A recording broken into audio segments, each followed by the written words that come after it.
OnePlus a tenu le mois dernier une conférence de presse spéciale entièrement dédiée à son nouveau flagship, à savoir le OnePlus 6. Il m'accompagne depuis maintenant 2 semaines, vous avez même pu découvrir ma première prise en main la semaine dernière, et là du coup on va passer au vif du sujet et on va attaquer avec le test du terminal.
Pour commencer, on attaque directement avec le design et l'ergonomie du OnePlus 6. J'en avais déjà parlé dans ma prise en main, mais le OnePlus 6 marque une véritable rupture dans la gamme. Il est en effet le tout premier terminal de la marque à troquer la sempiternelle coque en métal au profit d'un boîtier en verre. OnePlus propose en outre pas moins de 3 finitions différentes et il est ainsi possible d'opter pour un modèle noir brillant, un modèle noir mat et un modèle blanc. C'est le premier qui m'a été envoyé par le constructeur. Les finitions sont irréprochables, le terminal est très imposant, c'est vrai, mais il est aussi très agréable en main grâce à son dos incurvé et à ses tranches légèrement bombées. Attention cependant, car il sera aussi assez glissant en raison de la nature de son boîtier, et la version brillante, bien sûr, aura en plus la fâcheuse tendance à attirer les traces de doigts à une vitesse défiant toute concurrence. Il suffira cependant de le coller dans une housse de protection pour régler définitivement le problème, et j'avoue d'ailleurs avoir eu un petit coup de cœur pour le modèle en nylon particulièrement réussi. L'écran est objectivement immense et nous verrons plus loin que la dalle est fidèle à la réputation de la marque. OnePlus a bien entendu conservé des bordures autour de la dalle, mais ces dernières sont assez contenues et elles n'auront donc aucune difficulté à se faire oublier. L'encoche répond naturellement à l'appel, et là, mon avis n'a pas changé depuis ma prise en main. Cette encoche n'est pas très utile, elle n'apporte pas grand chose au terminal, et finalement, elle rappelle beaucoup trop un appareil de marque concurrente. De mon point de vue, elle n'avait donc pas sa place sur le OnePlus 6. Maintenant, dans la vie de tous les jours, cette encoche n'est pas très gênante, et Android la gère finalement assez bien. Les vidéos ne sont pas coupées et OxygenOS offre même la possibilité de la masquer en activant une simple fonction dans les paramètres. Et si vous voulez mon avis, OnePlus a bien fait de la proposer. Il y a un peu de changement au niveau de l'ergonomie. Les 2 boutons du volume sont toujours placés sur la tranche gauche, mais l'interrupteur bascule curieusement de l'autre côté sur la tranche droite, au-dessus du bouton de mise sous tension. OnePlus l'a en effet remplacé par la trappe d'accès aux cartes SIM et ce n'est pas forcément une bonne chose puisqu'il est du coup plus difficile à atteindre. Il faudra effectivement aller le chercher avec le bout de l'index quitte à déséquilibrer dangereusement le terminal ou bien utiliser nos 2 mains. La connectique ne change pas de place, elle est ainsi regroupée sur la tranche inférieure du terminal. En plus du connecteur USB Type C, nous trouverons une prise casque et la grille des haut-parleurs. OnePlus n'a donc pas fait l'impasse sur le port jack. Le lecteur empreinte ne change pas de place non plus, il est ainsi situé à l'arrière sous le module photo double. Relativement facile à trouver du bout de l'index, il nécessitera tout de même de prendre le téléphone en main pour lancer le processus d'identification. C'est évidemment problématique et encore plus lorsque le téléphone est posé sur une table ou installé confortablement dans un support comme ceux que l'on trouve pour nos voitures. OnePlus a cependant eu la bonne idée de mettre en place un système de reconnaissance faciale similaire à celui présent sur le OnePlus 5T. Si ce dernier n'est pas très sécurisé, il a au moins le mérite de bien fonctionner même lorsqu'on ne se trouve pas en face de la caméra frontale. Le OnePlus 6 n'est pas certifié IP67 ou IP68, mais le démontage effectué par iFixit a révélé qu'il comportait plusieurs protections de caoutchouc à l'intérieur pour éviter les mauvaises surprises. Ce ne sera évidemment pas une raison pour le faire tomber dans vos toilettes. Alors on ne va pas se mentir, le OnePlus 6 il a clairement de la gueule. Son boîtier en verre est vraiment magnifique, la teinte est finement choisie. Et en plus, on a un écran qui est majestueux, même s'il est aussi coupé par une encoche. Et le plus fou dans l'histoire finalement, c'est que le OnePlus 6, il est tout de même proposé à un prix 2 fois moins élevé que la plupart des flagships présents sur le marché, le tout pour un niveau de finition équivalent.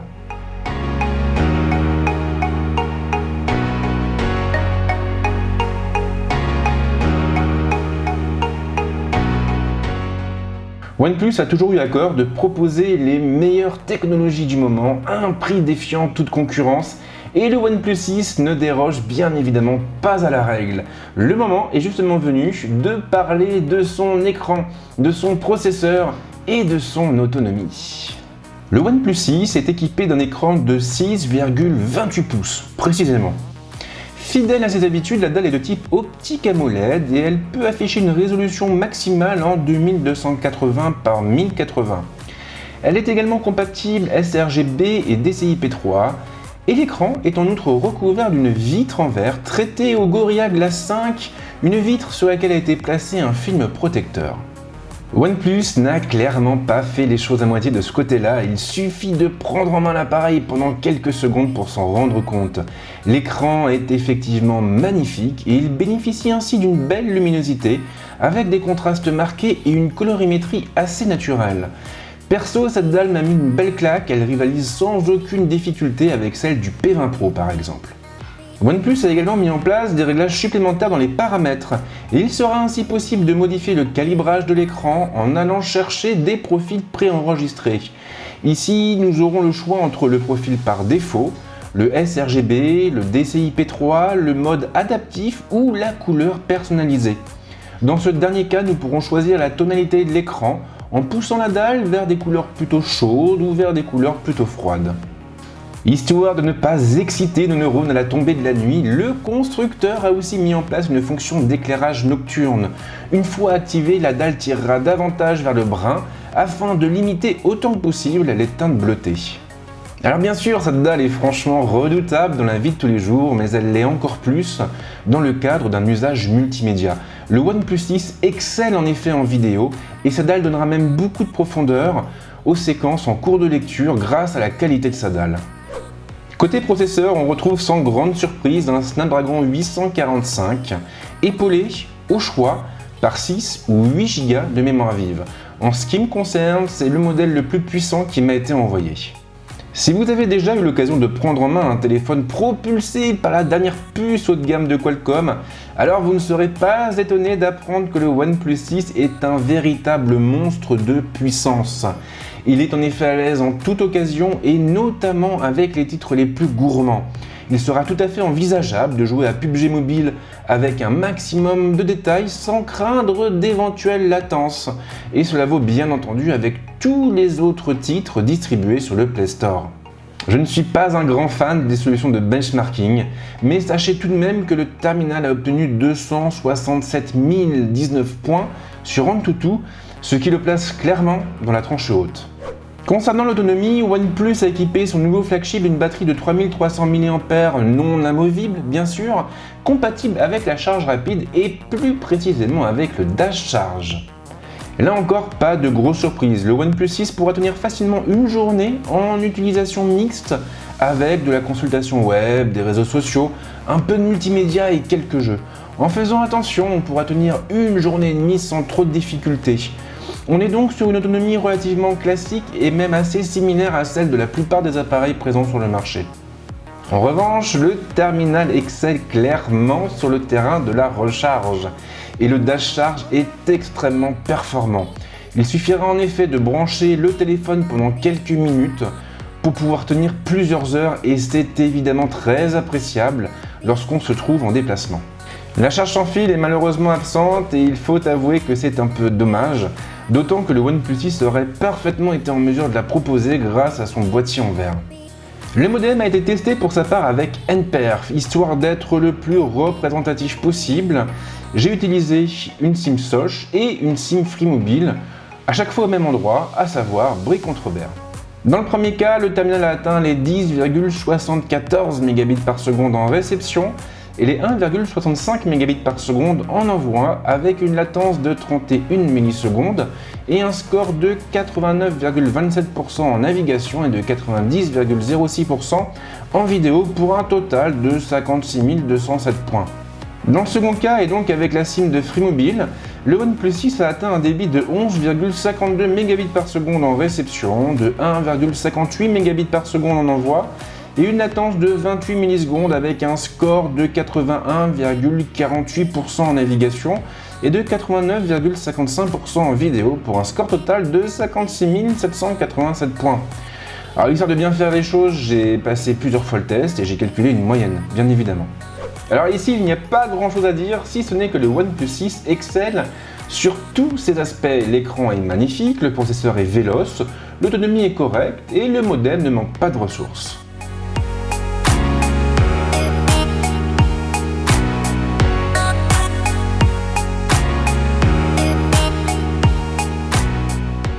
Nous sommes de plus en plus nombreux à utiliser notre téléphone pour prendre des photos. Nos smartphones ont effectivement remplacé les compacts numériques et les constructeurs ont donc fait évoluer leur offre en circonstance. Le OnePlus 6, bien sûr, s'inscrit pleinement dans cette dynamique sans pour autant se montrer ébouriffant. Comme beaucoup de ses concurrents à présent, le OnePlus 6 est équipé d'un module double à l'arrière, un module composé d'un capteur IMX519 fourni par Sony, un capteur atteignant une définition de 16 millions de pixels et étant couronné d'une optique stabilisée ouvrant à 1.7. Et puis, dans une seconde partie, d'un IMX376K de 20 millions de pixels, accompagné cette fois d'une optique non stabilisée ouvrant également à 1.7. OnePlus a aussi mis un peu plus l'accent sur la vidéo et l'appareil sera ainsi en mesure de filmer en 4K à 30 ou à 60 images par seconde. En marge, il proposera également un mode slow motion permettant de filmer en 1080p à 240 images par seconde ou en 720p à 480 images par seconde. En théorie, le terminal a donc tout ce qu'il faut pour prendre de belles photos, mais qu'en est-il dans les faits ? Le résultat est relativement mitigé. Le OnePlus 6 ne sera ainsi clairement pas capable de rivaliser avec un P20 Pro. Il se rapprochera davantage de son prédécesseur avec des résultats le plaçant dans la moyenne haute. Lorsque la lumière est au rendez-vous, le terminal est plutôt à l'aise et est ainsi capable de sortir des images bien exposées, avec un beau piqué et une colorimétrie qui tape assez juste. Dans certains cas, notamment pour la photo de paysage, les photos donneront cependant l'impression d'être comme recouvertes d'un voile blanc. En revanche, l'appareil montrera rapidement ses limites dans des conditions lumineuses difficiles. La balance des blancs tombera souvent à côté et les images seront beaucoup moins nettes en raison de l'apparition de nombreux artefacts. Le OnePlus 6 est également livré avec un mode portrait et ce dernier souffre malheureusement des mêmes lacunes que celui du OnePlus 5T. Il aura en effet du mal à détourer les formes les plus complexes et le bokeh ne sera pas franchement des plus naturels. Ici encore, le P20 Pro s'en sort beaucoup mieux. Après, il faut tout de même rappeler que les deux appareils ne sont pas proposés au même prix. Le bilan est le même pour la vidéo. Lorsque la lumière est là, tout va, mais il suffit de se retrouver dans une ambiance tamisée pour voir les performances du téléphone s'écrouler d'un coup. En revanche, la stabilisation est beaucoup plus efficace que sur le P20 Pro et elle parvient à supprimer la plupart des tremblements involontaires sans pour autant offrir la fluidité d'une scène tournée au gimbal. La caméra frontale n'est pas mauvaise et son capteur de 20 millions de pixels offre des résultats intéressants, du moins lorsque la lumière est là. Lorsque ce n'est pas le cas, les performances du capteur s'écroulent d'un coup et on se retrouve une fois de plus avec des images assez bruitées. L'application de son côté est à la fois sobre et efficace. De base, elle nous donne la main sur 3 modes différents et plus précisément sur le mode portrait, le mode auto et le mode vidéo. Il suffira cependant de tirer le bandeau des modes vers le haut pour voir apparaître quelques boutons supplémentaires renvoyant vers le mode ralenti, le mode Pro, le mode accéléré ou le panorama. En haut de l'écran, on retrouve toujours la barre regroupant les options supplémentaires telles que la minuterie, le HDR, le flash ou encore le format d'image. Un bouton placé non loin du bandeau des modes nous donnera la main sur le zoom numérique. Un zoom atteignant un maximum de 8 fois et ne présentant strictement aucun intérêt compte tenu de la dégradation qui s'ensuit lorsqu'on l'utilise. Le mode Pro est plutôt conventionnel et il nous donnera la main sur la compensation de l'exposition, la mise au point, la vitesse de l'obturateur, la balance des blancs ou la sensibilité. L'application affichera aussi un niveau et un histogramme pour nous aider à bien exposer nos images. Le mode ralenti n'est pas mauvais, mais il est limité à 1 minute d'enregistrement. Le truc vraiment cool, c'est que le ralenti sera automatiquement enregistré en appuyant sur le déclencheur. Il ne sera du coup pas nécessaire de réappuyer sur un bouton, comme sur les appareils de Sony par exemple. En outre, il sera aussi possible d'éditer la vidéo depuis la galerie afin de conserver uniquement le passage de notre choix. Le bilan est assez mitigé sur la partie audio. La prise casque manque clairement de puissance et c'est vraiment dommage. Quitte à la conserver, autant faire en sorte de proposer la meilleure expérience audio. Les haut-parleurs en revanche sont plutôt bons avec une distorsion bien maîtrisée et une restitution qui tape dans le mille.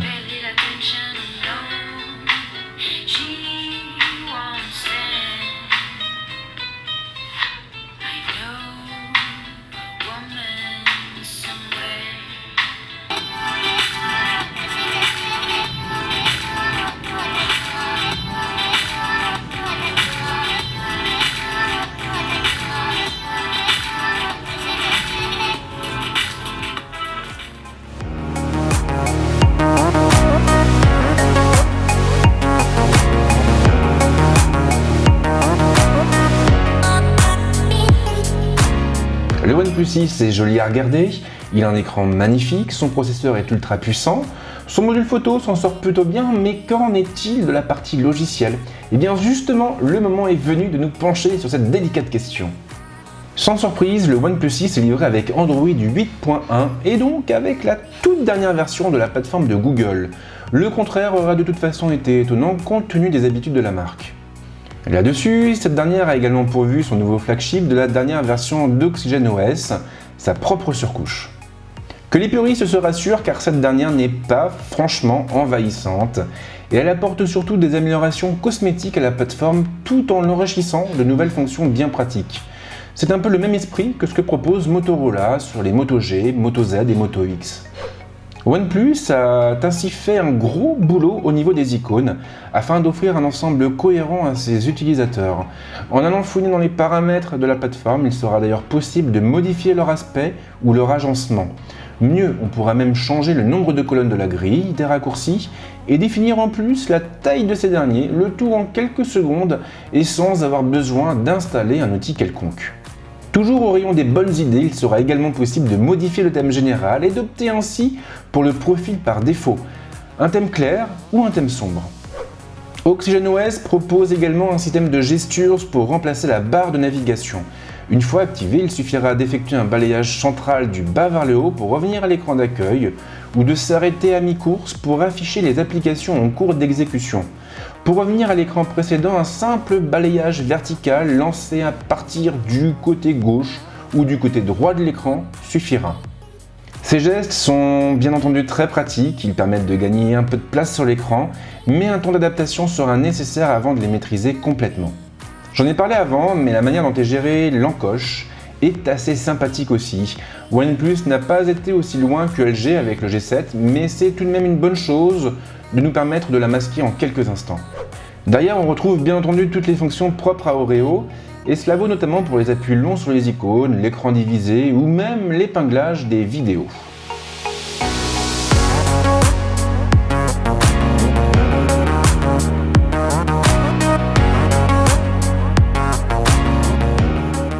Et voilà, ce test touche à sa fin. Alors je ne vais pas paraphraser tout ce que je viens de vous dire, bien sûr, mais on va quand même prendre le temps de faire un bilan rapide sur chaque point évoqué. Alors au niveau du design, moi je suis plutôt fan. J'aime beaucoup le boîtier en verre, j'aime beaucoup le profil élancé du terminal. Je suis un peu moins fan de l'encoche, ça je pense que vous l'avez compris. Et je trouve dommage d'avoir bougé l'interrupteur sur le côté droit du boîtier. Pour moi, c'est pas ce qu'il y a de plus pratique. Mais en dehors de ça, on est quand même sur un produit qui est très qualitatif. Alors la dalle, clairement, c'est la meilleure du marché, du moins de mon point de vue. Alors j'ai pas mesuré avec une sonde, c'est vrai, c'est un constat tout à fait empirique. Mais voilà, le fait est que cette dalle m'a beaucoup impressionné et je trouve que là-dessus, OnePlus a une marge d'avance sur ses concurrents. Le processeur, bien sûr, il est ultra puissant et cela n'a rien de surprenant compte tenu de ce que propose le Snapdragon 845. On est sur une puce haut de gamme avec des cœurs qui sont très véloces.